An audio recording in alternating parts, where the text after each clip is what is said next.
Olá, alunos, professor Jorge, dando continuidade à nossa preparação para o Enem, continuando o tema funções, figuras de linguagem, né? Então, vamos dar continuidade aqui às nossas figuras de linguagem, né? Bem, hipérbato. O hipérbato é uma inversão natural dos termos na oração. O que acontece? A ordem direta, né? Você inverte essa ordem direta, sujeito, verbo, complemento.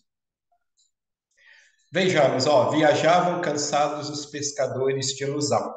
É um hipérbato, por quê? Porque a ordem direta seria sujeito, os pescadores, verbo, viajavam cansados. Acompanhando o som da torcida, dançava com a bola o atleta. Novamente, hipérbato, né? O atleta dançava com a bola, acompanhando o som da torcida. Nós encontramos o hipérbato na letra do hino nacional brasileiro, né? Desde o início do hino. Aliás, o hino é todo construído em hipérbato, por questão de ritmo, por questões de musicalidade. Então, quando lá no início ouviram do Ipiranga as margens plácidas de um povo heróico brado retumbante, tem até a pergunta clássica, né? Quem ouviu? Na realidade, quem ouviu? Quem ouviu? Ouviram do Ipiranga as margens plácidas, o brado retumbante, né? De um povo heróico. Então, as margens plácidas ouviram o brado retumbante de um povo heróico, né? O sujeito seriam as margens plácidas, né? Só que por questões de musicalidade foi empregado o hipérbato, essa figura de linguagem. Polissíndeto é a repetição do conectivo, né? Geralmente o i. E falei, e gritei, e tentei, gesticulei e pedi ajuda, beleza? E a noite é negra, e estrelas não brilham, e pessoas mascaram a voz, e a dor, e expõem o rosto ao risco e à solidão. Perceberam? Polissíndeto é isso, é a repetição de um mesmo conectivo. Na grande maioria das vezes, esse conectivo é a conjunção e, beleza? Gradação consiste numa sequência de palavras que podem ser sinônimas ou não, que intensificam uma ideia, né, podendo ser da mais intensa para menos intensa e por aí vai. Por exemplo, o trigo nasceu, cresceu, espigou, amadureceu, colheu-se. Ele chorou, berrou, esperneou. Percebam a gradação, né? A ordem crescente, né? Ou então ordem decrescente. No caso aqui, ordem crescente. Elipse é quando há omissão de um termo, pois este fica subentendido pelo contexto. Por exemplo, à direita da estrada, vírgula, sol. À esquerda, vírgula, chuva. O que nós temos aí? A omissão do verbo, né? Estava. À direita da estrada estava o sol. À esquerda estava a chuva. A vírgula depois de estrada, ela marca justamente essa ausência do verbo, da mesma forma que a vírgula depois de esquerda marca a ausência do verbo, beleza? E vamos à resolução de algumas atividades, né? Enem 2001, né? Nós temos aí Enem 2001. Oxímoro, o que é o oxímoro? Ou paradoxo é uma construção textual que agrupa significados que se excluem mutuamente. Para Garfield, a frase de saudação de John, na tirinha abaixo, expressa o maior de todos os oxímoros. Vejamos lá, ó. Feliz segunda-feira. Aí o Garfield, no terceiro quadrinho, a mãe de todos os oxímoros. Nas alternativas abaixo, estão transcritos versos retirados do poema o operário em construção. Pode-se afirmar que ocorre um oxímoro em. Vejamos, olha que interessante, né? Aquilo que a gente já mencionou antes sobre as questões Enem. O ideal é nós primeiro lermos o enunciado, depois a gente lê o texto relacionado à questão. No caso aqui do enunciado, nós nem precisaríamos, se nós já soubermos o que é oxímoro, nós não precisaríamos ler o texto, né? Porque, e mesmo porque ele não define o que é oxímoro, né? Nós temos que saber que oxímoro é um paradoxo. Aí, no caso aqui, ele quer saber, pode-se afirmar que ocorre um oxímoro em qual dessas frases? Letra A, era ele que erguia casas onde antes só havia chão. Letra B, a casa que ele fazia, sendo a sua liberdade, era a sua escravidão. Letra C, naquela casa vazia que ele mesmo levantara, um mundo novo nascia de que sequer suspeitava. Letra D. O operário faz a coisa e a coisa faz o operário. E letra E. Ele, um humilde operário, um operário que sabia exercer a profissão. Então, qual dessas alternativas aí ocorre um oxímoro? Ó, era ele quem erguia a casa onde antes só havia chão. Há alguma ideia que se exclui? Não, não. Letra B. A casa que ele fazia, sendo a sua liberdade, era a sua escravidão. Opa, aí já chama a nossa atenção. Porque eu tenho, a casa era a sua liberdade, mas era a sua escravidão. Hum. Aí nós ficamos um pouquinho em dúvida, oxímoro ou antítese. Para tirar a dúvida, a gente tem que ver se tem alguma outra, algum outro item que, em que essa relação ela fique mais clara.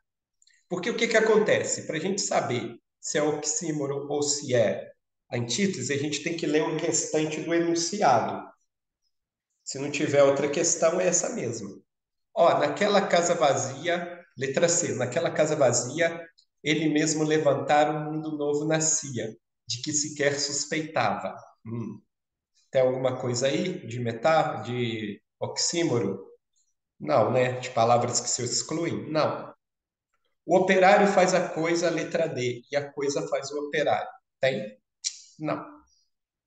Ele, humilde operário, letra E, um operário que sabia exercer a profissão. Tem alguma coisa aí? Não, né? Então a resposta correta é a letra B. A casa que ele fazia, sendo a sua liberdade, era a sua escravidão.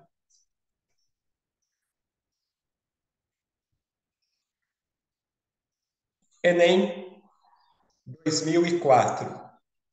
Nessa tirinha, a personagem faz referência a uma das mais conhecidas figuras de linguagem.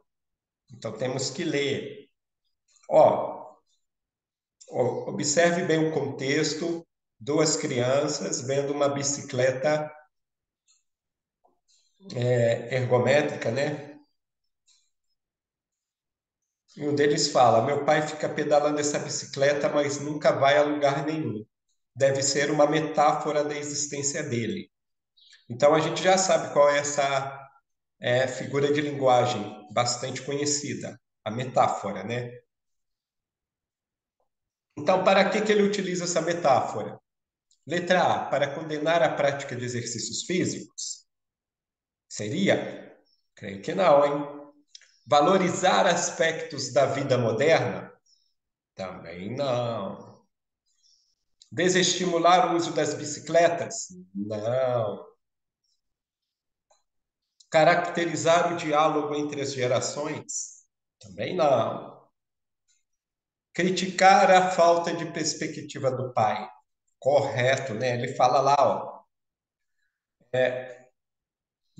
meu pai fica pedalando essa bicicleta, mas nunca vai a lugar nenhum. Deve ser uma metáfora da existência dele, né? Ele está criticando a falta de perspectiva do pai. Cidade Grande, poeminha de Drummond. Entre os recursos expressivos empregados no texto, destaca-se a. Então a gente vai ter que ler o poema. Cidade grande. Que beleza, Montes Claros. Como cresceu Montes Claros. Quanta indústria em Montes Claros. Montes Claros cresceu tanto.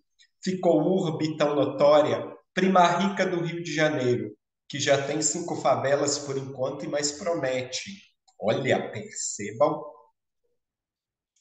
que nós temos um emprego aí de uma figurinha de linguagem bem conhecida, né? Então, entre os recursos expressivos empregados, o que se destaca? Metalinguagem, que consiste em fazer a linguagem referir-se à própria linguagem. Tem isso? Temos metalinguagem aqui? Não, né? Metalinguagem é a língua falando da língua, né? Intertextualidade, na qual retoma e reelabora outros textos. Ele está retomando algum outro texto aqui? Fazendo referência a algum outro texto? Não, né? Ironia consiste em se dizer o contrário do que se pensa com intenção crítica. Vamos ver se tem ironia? Vejamos lá no finalzinho, ó. Ó, prima rica do Rio de Janeiro, que já tem 5 favelas por enquanto e mais promete. Olha aqui, ele está sendo irônico, né, com o fato de Montes Claros ter crescido tanto que já tem até favela e promete mais favelas. Olha, isso é irônico, né? Então é letra C, ironia. A letra D, para a gente ver porque que não é. Denotação é o uso das palavras em seu sentido próprio, não é. Então, está eliminado. Então é letra C. O recurso empregado foi a ironia, beleza? Dúvidas? O açúcar, que é do poeminha do Ferreira Goulart. Vamos ver se a gente precisa ler.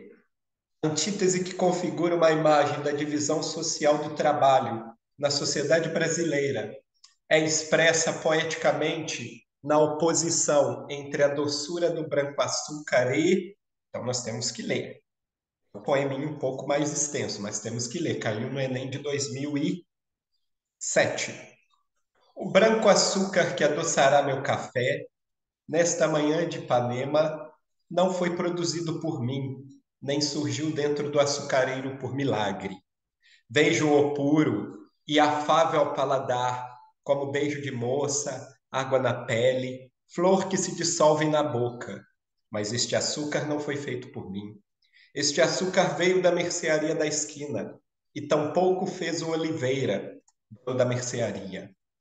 Este açúcar veio de uma usina de açúcar em Pernambuco, ou no estado do Rio, e tampouco fez o dono da usina. Este açúcar era cana, e veio dos canaviais extensos que não nascem por acaso no regaço do vale. Em usinas escuras, homens de vida amarga e dura produziram este açúcar branco e puro, com que eu adoço o meu café esta manhã em Ipanema. Então, a antítese que configura uma imagem da divisão social do trabalho na sociedade brasileira é expressa poeticamente na oposição entre a doçura do branco-açúcar e o quê? Diz lá no final, ó, a doçura do branco-açúcar e, ó, em usinas escuras, homens de vida amarga e dura produziram este açúcar branco e puro. Então, a doçura do branco-açúcar e o trabalho do dono da mercearia? Não. A doçura do branco-açúcar e o beijo da moça, água na pele? Não. A doçura do branco-açúcar e o trabalho do dono do engenho em Pernambuco? Não. A doçura do branco-açúcar e a beleza dos extensos canaviais? Não. Perceberam que não tá havendo oposição, né? A doçura do branco-açúcar e o trabalho dos homens de vida amarga em usinas escuras. Porque é justamente o que está sendo dito lá, ó. Em usinas escuras, homens de vida amarga e dura produziram este açúcar. Beleza? Então, nós ficamos por aqui, né? Não deixem de fazer as atividades que vão estar postadas no grupo, conforme já disse antes. Esse é um tema que você não pode ir para a prova sem estar dominando, sem saber identificar as figuras presentes nos diferentes tipos e gêneros textuais, beleza? Um forte abraço a todos, até a próxima aula.